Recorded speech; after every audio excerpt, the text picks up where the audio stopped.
Doctor Hemendra Arora, BA second year के विद्यार्थियों को सोर्सेस ऑफ ग्रोथ के बारे में पूर्व के चैप्टर में आपको बताया गया था। आज मैं आर्थिक वृद्धि के कारकों में संगठन या ऑर्गेनाइजेशन एक प्रमुख कारक माना जाता है, उसकी भूमिका को विस्तृत रूप से समझने की चेष्टा करेंगे। ऑर्गेनाइजेशन या संगठन श्रम तथा पूंजी का पूरक है जो उत्पादन के साधनों को इष्टतम ढंग से आर्थिक क्रियाओं में लगाकर उत्पादकता बढ़ाने में सहायक होता है। कहने का मतलब यह है कि संगठन ही ऐसा, ऑर्गेनाइजेशन ही एक ऐसी चीज है जो श्रम तथा पूंजी को साथ में मिलाकर के उत्पादकता या प्रोडक्टिविटी बढ़ाने में सहायक होती है। संगठन के अंतर्गत निम्नलिखित कारकों को शामिल किया जा सकता है। पहला है प्रबंधकीय गुण या जिसे हम मैनेजरियल क्वालिटीज कहते हैं। उद्यमीय योग्यताओं आर्थिक वृद्धि के लिए महत्वपूर्ण कारक है। उद्यमी की प्रायोगिक भूमिका से आर्थिक वृद्धि को प्रोत्साहन मिलता है। कहने का तात्पर्य यह है कि एक उद्यमी जो होता है वो किसी भी देश की आर्थिक वृद्धि को बढ़ाने में जो है प्रोमिनेंट रोल प्ले करता है। शुम्पीटर के अनुसार, शुम्पीटर एक अर्थशास्त्री हुए, उनके अनुसार उद्यमी का पूंजीपति होना आवश्यक नहीं है, बल्कि उसका मुख्य कार्य नव प्रवर्तन करना है। कहने का मतलब यह है कि एक जरूरी नहीं है कि उद्यमी जो है उसके पास कैपिटल हो, लेकिन उसके पास क्या होना चाहिए कि वो जो है इनोवेशन करने की उसमें टेंडेंसी होनी चाहिए। मतलब वो इनोवेटिव तरीके से नए प्रोडक्ट डेवलप कर सके या नया जो है वो आइडिया लेकर के आ सके। मेडल अर्थशास्त्री हुए हैं।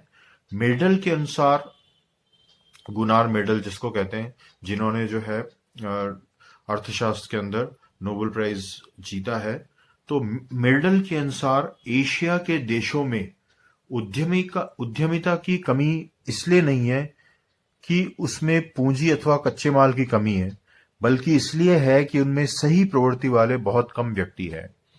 हालांकि इस तरह का किसी भी बड़ी सोसाइटी के लिए इस तरह का कमेंट करना सही नहीं है, लेकिन फिर भी गुनार मेडल ने कहा कि एशिया में जो है सही प्रवृत्ति वाले बहुत कम व्यक्ति हैं।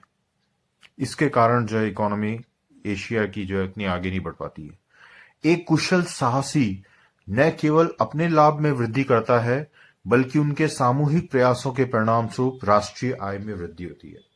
कहने का मतलब यह है कि साहसी जो होता है उसका जो बेसिक ड्राइव जो होती है वो अपने प्रॉफिट्स को इंक्रीज करना होता है, लेकिन अगर ऐसे बहुत सारे साहसी मिलकर के सामूहिक प्रयास करते हैं तो उसके कारण राष्ट्रीय आय में वृद्धि होती है। अब हम आगे देखते हैं सोशल ओवरहेड्स क्या हैं और कैसे वो आर्थिक वृद्धि को प्रभावित करते हैं। सोशल ओवरहेड्स के अंदर, या जिसे हम हिंदी में कहते हैं सामाजिक ऊपरी सुविधाएं, जैसे सार्वजनिक शिक्षा, स्वास्थ्य, जन कल्याण आदि पर किया गया व्यय जनसंख्या को कुशल तथा स्वस्थ बनाता है, जिससे श्रम की कार्य क्षमता में वृद्धि होती है। कहने का मतलब है कि कई बार जो है सोशल ओवरहेड्स की कमी के कारण किसी देश की जो है वो ग्रोथ रेट जो है वो प्रभावित रहती है। तो सोशल ओवरहेड्स में क्या लिया है? पब्लिक हेल्थ, स्वास्थ्य, जन कल्याण आदि पर किया गया व्यय जो है जनसंख्या को कुशल बनाता है, एफिशिएंट बनाता है और हेल्दी बनाता है। अगला पॉइंट जो है वो है इंफ्रास्ट्रक्चर या बुनियादी सुविधाएं। आर्थिक वृद्धि के लिए आवश्यक है कि देश में शक्ति के साधन, विशेष रूप से बिजली, पर्याप्त मात्रा में उपलब्ध हो। इंफ्रास्ट्रक्चर का एक देश में सही तरह से विकसित होना जरूरी है। उसके लिए इलेक्ट्रिसिटी जो है देश के अंदर होना बहुत जरूरी है। और आजकल जो है वो गैर परंपरागत स्रोतों, बिजली के गैर परंपरागत स्रोत जैसे सोलर लाइट्स वगैरह, इनका विकास जो है बहुत ज्यादा हो रहा है। यातायात तथा संचार के साधनों का विकास भी औद्योगिक विकास के लिए आवश्यक है। बुनियादी सुविधाओं के अभाव में उत्पादन बढ़ाने में अनेक व्यवहारिक कठिनाइयां सामने आती है। तो कहने का तात्पर्य यह है कि इंफ्रास्ट्रक्चर या बुनियादी सुविधाएं आर्थिक वृद्धि को बढ़ाने में प्रोमिनेंट रोल प्ले करता है। अगला जो है वो है वित्तीय संस्थाएं या फाइनेंशियल इंस्टीट्यूशंस। आर्थिक वृद्धि के लिए आवश्यक है कि देश में वित्तीय संस्थाओं की उपलब्धता हो। वाणिज्यिक बैंकों का विकास आर्थिक वृद्धि के लिए सहायक होता ही है। साथ ही दीर्घकालीन पूंजी की आवश्यकताओं को पूरा करने के लिए वित्तीय संस्थाओं की स्थापना की जानी चाहिए। जैसे कोई भी किसी भी देश की इंडस्ट्री जब विकसित होती है, जब उस देश में बैंकिंग और फाइनेंशियल इंस्टीट्यूशंस का नेटवर्क बिल्कुल सही होता है, शेयर मार्केट जो है अपना सही ढंग से उसकी फंक्शनिंग होती है। कहने का तात्पर्य है कि एक तरफ जो है सेविंग कम्युनिटी है, जो सेवर्स हैं, और एक तरफ जो है वो इन्वेस्टर्स हैं। इन दोनों को मिलाने के लिए शेयर मार्केट का भी जो है वो सही ढंग से काम करना जरूरी है। दूसरा, अभी हमने देखा है कि फाइनेंशियल इंस्टीट्यूशंस में कई बार बैंक जो हैं ऐसे ऋण दे देते हैं जिनकी भरपाई करना बैंकों के लिए बहुत मुश्किल हो जाता है। भरपाई करना इन द सेंस कि जिन लोगों ने लोन लिए हैं वो लोन जो है समय पर बैंकों को चूकता नहीं करते हैं, उसके कारण बैंकों की स्थिति जो है वो खतरनाक है। तो फाइनेंशियल इंस्टीट्यूशंस का होना और उनका हेल्दी होना ये बहुत इंपॉर्टेंट है आर्थिक वृद्धि के लिए। अगला पॉइंट यह है टेक्नोलॉजिकल प्रोग्रेस या प्रौद्योगिकी उन्नति। प्रौद्योगिकी की उन्नति आर्थिक वृद्धि की दर को निर्धारित करती है। किसी भी देश का टेक्नोलॉजिकल एडवांसमेंट से, जो इनोवेशन से टेक्नोलॉजिकल एडवांसमेंट को यूज लेना, उस देश की जो है वो इनकम को बढ़ाता है, राष्ट्रीय आय को बढ़ाता है। प्रौद्योगिकी उन्नति से प्राकृतिक साधनों का उचित उपयोग संभव होता है। जो नेचुरल रिसोर्सेज किसी देश के हैं उसमें अगर टेक्नोलॉजिकल प्रोग्रेस का फायदा लेकर के अगर उनको डेवलप किया जाए तो एक बहुत अच्छी जो है ग्रोथ रेट किसी देश की रजिस्टर हो सकती है। टेक्नोलॉजिकल प्रोग्रेस का पूंजी निर्माण से भी घनिष्ठ संबंध है। इससे बड़े पैमाने पर पूंजी निवेश में कुशलता प्राप्त होती है। नई उत्पादन तकनीकों के विकास तथा नव प्रवर्तन से श्रम तथा पूंजी की उत्पादकता बढ़ती है। नव प्रवर्तन को ध्यान देने वाली बात है इनोवेशन। कोई भी देश जो है तब आगे बढ़ पाता है जब उसके लोग जो है नव प्रवर्तन का अधिक से अधिक प्रयोग करते हैं। तो नव प्रवर्तन क्या करता है? श्रम तथा पूंजी की उत्पादकता दोनों को बढ़ाता है। जैसे ह्यूमन रिसोर्स मैनेजमेंट का अधिक से अधिक इस्तेमाल करके लेबर की तथा एफिशिएंट कैपिटल मार्केट के कारण पूंजी की उत्पादकता को बढ़ाया जा सकता है। कम लागत पर अधिक उत्पादन प्राप्त किया जा सकता है। अब अगला है division of labour and scale of production. Division of labour, श्रम विभाजन, और स्केल ऑफ प्रोडक्शन, उत्पादन का पैमाना कहा जाता है। विशिष्टीकरण तथा श्रम विभाजन से उत्पादकता में वृद्धि होती है। स्पेशलाइजेशन से क्या होता है? प्रोडक्टिविटी बढ़ती है। लघु स्तरीय उद्योग जो है रोजगार बढ़ाने में तो सहायक होते हैं, परंतु न्यूनतम लागत पर अधिक उत्पादन बड़े पैमाने के उद्योगों की स्थापना करने पर ही प्राप्त होता है। क्या ये ध्यान देने वाली बात है कि स्मॉल स्केल इंडस्ट्री क्या कर सकती है?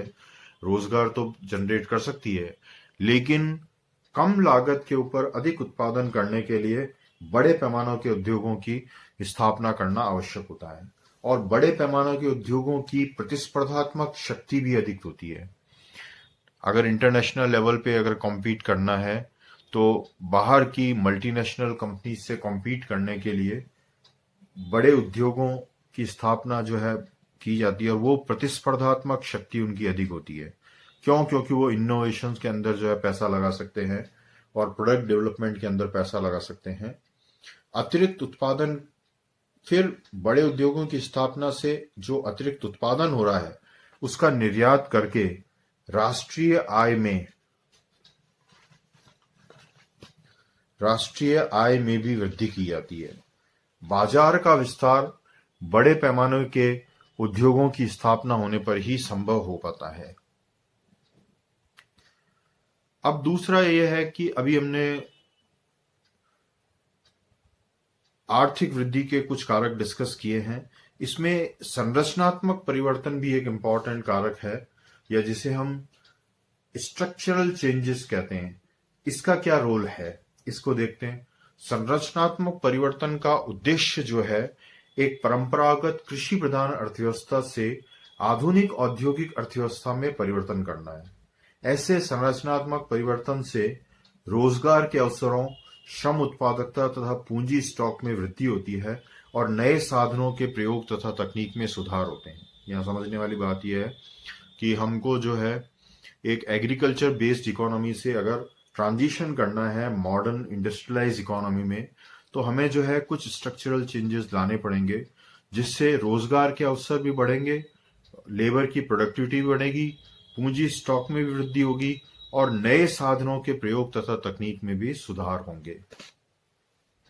सामान्यतः जैसे जैसे विकास बढ़ता है, जैसे जैसे किसी नेशन का जो है विकास बढ़ता है, तो श्रम प्राथमिक क्षेत्र से हटकर द्वितीयक तथा तृतीयक क्षेत्रों की ओर जाने लगता है। ठीक है। कृषि में कार्यशील जनता का अनुपात कम हो जाता है तथा अन्य क्षेत्रों में बढ़ता है। अब इसके दो मुख्य कारण हैं। प्रथम, आर्थिक विकास से आय बढ़ती है। परंतु कृषि पदार्थों के उपभोग की मांग उस अनुपात में नहीं बढ़ती, जबकि अन्य क्षेत्रों द्वारा उत्पादित वस्तुओं की मांग में वृद्धि होती है। कहने का मतलब है इलास्टिसिटी जो है वो एग्रीकल्चर सेक्टर की जो है कम होती है। दूसरा, विकास के परिणाम स्वरूप कृषि के उन्नत तरीके अपनाए जाते हैं, जिससे उत्पादकता बढ़ती है और श्रमिकों की कम संख्या से काम चल जाता है। दूसरी ओर औद्योगिक क्षेत्र में मांग बढ़ती है तथा अधिक श्रमिकों की आवश्यकता होती है। अब संरचनात्मक परिवर्तन का उद्देश्य जो है कृषि क्षेत्र का राष्ट्रीय आय में योगदान कम करना है, परंतु इसका अर्थ यह नहीं है कि कृषि उत्पादन में ही कमी हो जाए।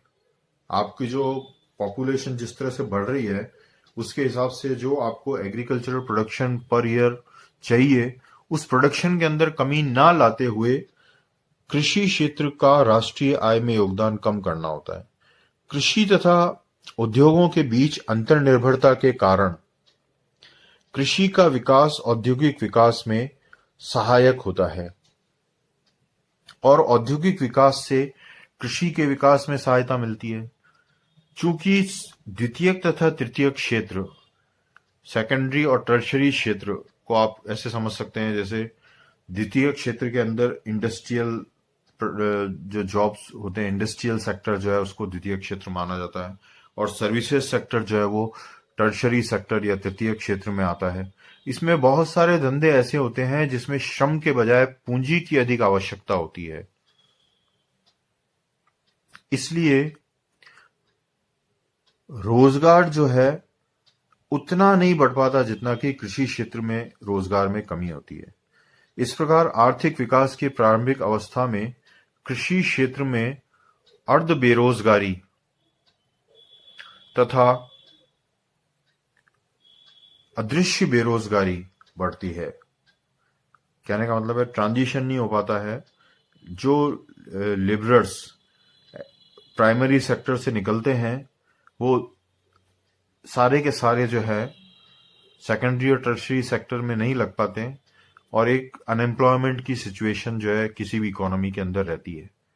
ऐसी स्थिति में जो अन एग्रीकल्चर सेक्टर हैं या अकृषि के क्षेत्र हैं उसमें रोजगार के अवसर बढ़ाना जरूरी हो जाता है। रोजगार के अवसर बढ़ाने तथा राष्ट्रीय आय में तेजी से वृद्धि करने के लिए नई आवश्यकताएं, नई प्रेरणाएं और उत्पादन के नए ढंग तथा नई संस्थाओं का निर्माण करना आवश्यक हो जाता है। आवश्यक वित्तीय संस्थाओं की स्थापना करनी जरूरी हो जाती है।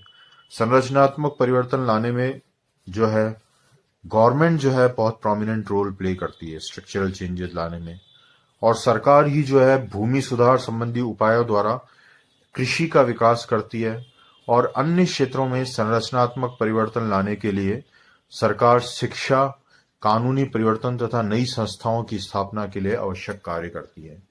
तो ये हमने देखा है कि स्ट्रक्चरल चेंजेस जो है वो किस तरह से इकोनॉमिक ग्रोथ को अफेक्ट करते हैं। आज हम यहीं तक करेंगे। Thank you.